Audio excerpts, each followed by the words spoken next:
Assalamualaikum warahmatullahi wabarakatuh. Perkenalkan, kami dari kelompok 8 yang beranggotakan saya sendiri Hafida Ismul Adha dengan NIM 19101233 Kemudian ada Fahrin Hamid Simatupang dengan NIM 19101231100011, Kartika Prahesti dengan NIM 19101233 Muhammad Aditya Ramadan dengan NIM 19101232 Nurhaliza dengan NIM 19101232 Rusmina dengan NIM 19101232 dan yang terakhir Siti Fatimah dengan NIM 19101232 Di sini saya akan menjelaskan pengertian layanan dasar. Layanan dasar bimbingan adalah layanan bimbingan yang bertujuan untuk membantu peserta didik mengembangkan perilaku efektif dan keterampilan-keterampilan hidupnya yang mengacu pada tugas-tugas perkembangan peserta didik. Pelayanan dasar yaitu pelayanan mengarah kepada terpenuhinya kebutuhan siswa yang paling elementer seperti makan dan minum, udara segar dan kesehatan, serta kebutuhan hubungan sosial emosional. Orang tua, guru, dan orang-orang yang dekat memiliki peranan paling dominan dalam pemenuhan kebutuhan dasar siswa. Selanjutnya akan dijelaskan oleh teman saya. Aditya Ramadan, NIM 19101232100030. Di sini saya akan melanjutkan presentasi oleh teman saya, yaitu layanan referensif, perencanaan pelaksanaan layanan referensif melalui konseling individual pada masalah disiplin siswa, yaitu membolos. Layanan referensif adalah layanan bimbingan yang bertujuan untuk membantu kebutuhan yang dirasakan sangat penting oleh peserta didik saat ini. Dalam layanan tersebut ada terbagi beberapa jenis, yaitu bidang pendidikan, belajar sosial pribadi, bidang karir, tata tertib sekolah, bidang narkotika dan perjudian, dan bidang perilaku seksual, dan yang terakhir bidang kehidupan lainnya. Dalam bidang tersebut terdapat awam yang sering dihadapi oleh siswa. Selanjutnya akan dilanjutkan oleh teman saya. Terima kasih. Perkenalkan, nama saya Nurhaliza dengan NIM 191012322007. Di sini saya akan melanjutkan presentasi dari teman saya mengenai mengapa apa hal-hal yang membuat siswa dapat membolos sekolah. Yang pertama, dia tidak senang dengan sikap dan perilaku guru. Jadi apabila dia sudah tidak menyenangi sikap perilaku guru mata pelajaran A, dia lebih memilih untuk tidak masuk kepada mata pelajaran yang dipimpin oleh guru tersebut. Kemudian yang kedua, merasa kurang mendapat perhatian guru. Nah, si siswa ini merasa bahwa gurunya ini cuek gitu, kurang perhatian terhadap murid-muridnya, sehingga dalam pandangannya, dalam pikirannya, kalau dia pun bolos, gurunya mungkin tidak akan peduli gitu. Kemudian yang ketiga, merasa dibedakan oleh guru. Ini masuk ke yang poin pertama tadi, sikap. Jadi dia sudah tidak menyenangi perilaku gurunya terhadap murid-muridnya yang misalnya membeda-bedakan, yang mana pintar, yang mana kurang, ya kan. Jadi dia lebih memilih untuk lebih mending tidak masuk sekolah gitu. Terus proses belajar mengajar yang membosankan. Nah, ini rata-rata sangat mendominasi pikiran dari siswa sekolah. Jadi dia merasa bahwa mata pelajaran matematika misalnya sangat membosankan, gurunya pembawaan juga sangat membosankan, sehingga menurut dia untuk membolos sekolah pun salah satu hal yang mungkin menurut dia bagus gitu, karena dia sudah tidak menyenangi mata pelajaran tersebut karena membosankan. Kemudian yang kelima, merasa gagal dalam belajar. Mungkin dia merasa nilainya kurang dalam pelajaran A misalnya, merasa paling kurang daripada teman-temannya, sehingga dia merasa lebih mending bolos sekolah gitu. Terus Selanjutnya, kurang berminat terhadap mata pelajaran. Nah, ini masuk juga terhadap kebiasaan tadi. Misalnya dia tidak suka dengan pelajaran bahasa Inggris, kurang berminat, kurang mengerti, sehingga dia lebih memilih untuk tidak mengikuti pelajaran tersebut gitu, dibandingkan dia kurang berminat, tidak paham, dan lebih mending bolos sekolah menurut dia. Kemudian terpengaruh oleh teman suka yang bolos.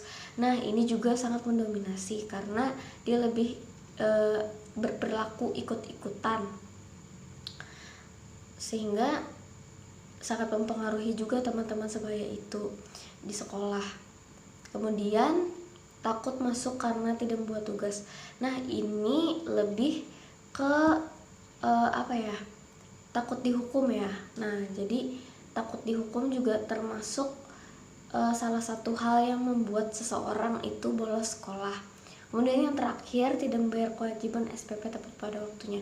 Ini mungkin konsekuensi ya, dia takut akan konsekuensi tadi itu tidak membayar SPP, jadi dia merasa untuk tidak, ya bolos sekolah aja lah karena nggak bayar SPP. Mungkin itu aja dari saya. Selanjutnya akan dilanjutkan oleh teman saya. Assalamualaikum warahmatullahi wabarakatuh. Perkenalkan, nama saya Siti Fatimah, NIM 1910-1232-20017. Nah, di sini saya akan melanjutkan, yaitu yang C, perencanaan individual dan perencanaan individual untuk kesiapan karir siswa.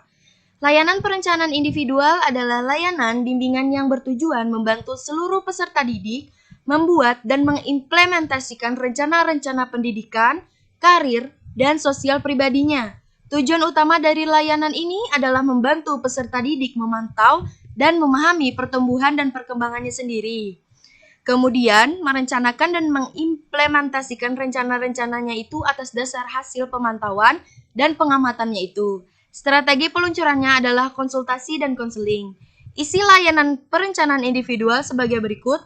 Yang pertama ada bidang pendidikan dengan topik-topiknya belajar yang efektif, belajar memantapkan program keahliannya yang sesuai dengan bakat, minat, dan karakteristik kepribadian lainnya. Yang kedua ada bidang karir, dengan topik-topiknya mengidentifikasi kesempatan karir yang ada di lingkungan masyarakat, mengembangkan sikap yang positif terhadap dunia kerja, dan merencanakan kehidupan karirnya. Yang ketiga yang terakhir yaitu ada bidang sosial pribadi, dengan topik-topiknya adalah mengembangkan konsep diri yang positif, mengembangkan keterampilan-keterampilan sosial yang tepat, belajar menghindari konflik dengan teman, dan belajar memahami perasaan orang lain. Nah, itu saja dari saya, dilanjutkan teman saya. Assalamualaikum warahmatullahi wabarakatuh. Perkenalkan, nama saya Kartika Prahasti dengan NIM 19101233200002. Baik, di sini saya akan melanjutkan presentasi dari teman saya tentang strategi layanan dalam perencanaan individual.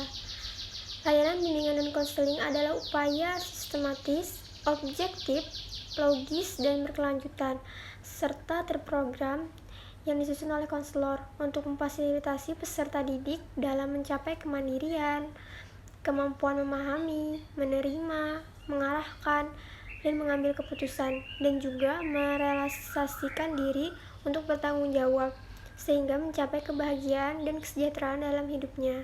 Hal yang bisa dilakukan oleh guru BK yaitu membahas berkaitan tentang karir yang relevan dengan kondisi saat ini, seperti pekerjaan. Konselor mengkoordinasi kegiatan berupa bantuan kepada semua siswa, memonitor dan memanajemen kegiatan mereka, bantuan dalam transisi sekolah, pendidikan tinggi, rencana karir, dan pelatihan, keterlibatan orang tua ataupun wali. Sekian dari saya, akan lanjutkan oleh teman saya.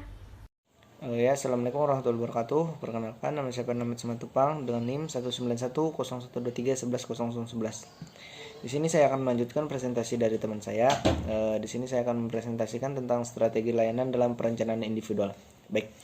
Di PPT tersebut tertera bahwa menurut Scoville, Gates, and Cobble-Rice 2000 memasukkan dan memperluas intervensi yang diidentifikasi oleh Gibbs dan Henderson 2006 untuk membantu siswa mengumpulkan, menganalisis, mensintetis, dan mengatur informasi yang terkait dengan masa depan mereka. Nah, Adapun intervensi tersebut dimodifikasi untuk berbagai tingkat usia. Nah, diantaranya di situ lagi terbagi menjadi beberapa macam. Baik, yang pertama di sini ada di luar jangkauan. Nah, maksud dari di luar jangkauan ini merupakan suatu pendekatan yang digunakan untuk mengubah siswa menjadi informasi dan layanan mereka tersedia. Nah, jadi jika sebelumnya informasi belum tersedia yang ada pada siswa, dengan menggunakan di luar jangkauan ini maka akan membantu dalam menyediakan informasi serta layanan siswa itu sendiri. Kemudian di sini ada instruksi kelas. Nah, instruksi kelas ini yang mana kegiatan kurikulum yang disampaikan oleh guru dan konselor dalam kegiatan kelompok yang besar. Nah, kemudian mengintegritaskan konsep karir ke dalam pengajaran akademis dan membuat materi bermakna bagi siswa. Jadi instruksi kelas ini merupakan suatu kegiatan kurikulum yang ada pada tertera dalam kelas yang tujuannya selain meningkatkan pengajaran akademis, baik soft skill dan lain-lain. Kemudian di sini ada konseling. Nah, dalam forum individu atau kelompok kecil yang berfokus membantu siswa untuk mengeksplorasi masalah pribadi yang terkait dengan rencana mereka untuk masa depan. Nah, jadi konseling ini merupakan suatu proses atau suatu layanan baik itu untuk individu ataupun kelompok yang kecil yang berfokus untuk membantu siswa. Membantu siswa seperti mengeksplorasi masalah pribadi yang terkait dengan rencana mereka untuk masa depan mereka, kurang lebih seperti karir. Kemudian lanjut, di sini ada penilaian.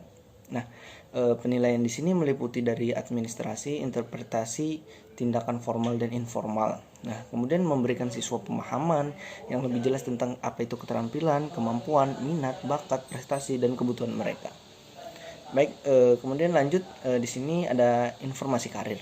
Nah, informasi karir di sini merupakan suatu sumber daya atau suatu hal yang menyediakan informasi yang bersifat terkini atau yang terbaru dan tidak memihak kepada siswa tentang pekerjaan, program pendidikan, pelatihan pasca sekolah menengah, militer, peluang kerja, dan usaha. Itu dari informasi karir.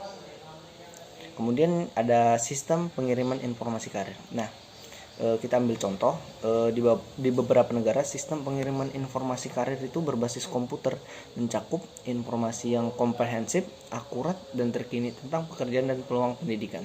Jadi informasi karir dan sistem pengiriman informasi karir itu merupakan suatu hal yang berbeda. Lanjut, di sini ada pengalaman kerja. Nah, pengalaman kerja di sini yang mana siswa itu memiliki kesempatan untuk berpartisipasi dalam pengaturan kerja yang sebenarnya, seperti jika kita dulunya SMK, kita akan mendapat kesempatan yang bernama magang atau latihan kerja. Kemudian ada penempatan. Nah, penempatan di sini merupakan sumber daya bantuan diberikan untuk membantu siswa melakukan transisi yang sukses dari sekolah menengah ke pekerjaan. Nah, apa pekerjaan selain pendidikan pasca sekolah menengah, dinas militer atau opsi lainnya. Kemudian di sini ada konsultasi. Konsultasi di sini merupakan proses yang mana konselor memberikan layanan langsung atau bantuan langsung kepada guru administrator, orang tua, dan lainnya yang berinteraksi dengan siswa yang akan membantu orang dewasa lebih memahami pengembangan karir dan strategi untuk mendukungnya. Jadi itu namanya konsultasi. Kemudian ada referensi. Nah, referensi ini sudah banyak kita ketahui, yaitu merupakan suatu ketika siswa memiliki hambatan yang dapat menghambat pengembangan karir. Nah, kemudian konselor dapat memberikan suatu rujukan atau referensi yang bisa membantu siswa tersebut. Nah, itu merupakan pengertian dari referensi. Kemudian mengikuti. Yang terakhir ada yang namanya mengikuti. Mengikuti di sini merupakan konselor mempertahankan kontak jangka panjang dengan siswa ketika mereka melewati tahun-tahun sekolah mereka dan selanjutnya. Mungkin itu saja dari saya. Terima kasih dan dilanjutkan oleh teman saya. Perkenalkan, nama saya Rusmina. Di sini saya akan melanjutkan presentasi dari teman saya. Dukungan sistem. Dukungan sistem adalah kegiatan-kegiatan manajemen yang bertujuan untuk memantapkan, memelihara, dan meningkatkan program bimbingan secara menyeluruh melalui pengembangan profesional, hubungan masyarakat dan staf, konsultasi dengan guru, staf ahli atau penasehat, masyarakat yang lebih luas, manajemen program, penelitian, dan pengembangan. Kegiatan utama layanan dasar bimbingan, responsif, perencanaan individual, dan dukungan sistem dalam implementasinya didukung dengan beberapa jenis layanan bimbingan dan konseling, antara lain yang pertama, layanan pengumpulan data. Tujuan layanan ini adalah untuk memperoleh pemahaman yang objektif terhadap peserta didik dalam membantu mereka mencapai perkembangan yang optimal. Yang kedua, layanan informasi. Tujuan layanan informasi ini adalah agar peserta memiliki informasi yang memadai, baik informasi tentang dirinya maupun informasi tentang lingkungannya. Yang ketiga, layanan penempatan. Tujuan layanan ini adalah agar setiap peserta didik dapat mencapai prestasi optimal sesuai dengan potensinya. Setiap peserta didik diharapkan memperoleh wadah yang tepat untuk mengembangkan segala kemampuan pribadinya.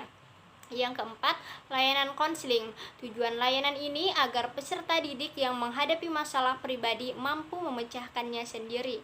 Yang kelima, layanan referral, yaitu layanan untuk melimpahkan kepada pihak lain yang lebih mampu dan berwenang apabila masalah yang ditangani itu di luar kemampuan dan kewenangan personel atau guru pembimbing di sekolah tersebut. Yang keenam, layanan penilaian dan tindak lanjut, yaitu layanan untuk menilai keberhasilan usaha bimbingan yang telah diberikan. Sekaligus secara tidak langsung, layanan ini dapat berfungsi untuk menilai keberhasilan program pendidikan secara keseluruhan. Jadi kesimpulannya adalah pelayanan dasar yaitu pelayanan mengarah kepada terpenuhinya kebutuhan siswa yang paling elementer, yaitu kebutuhan makan dan minum, udara segar dan kesehatan, serta kebutuhan hubungan sosio-emosional.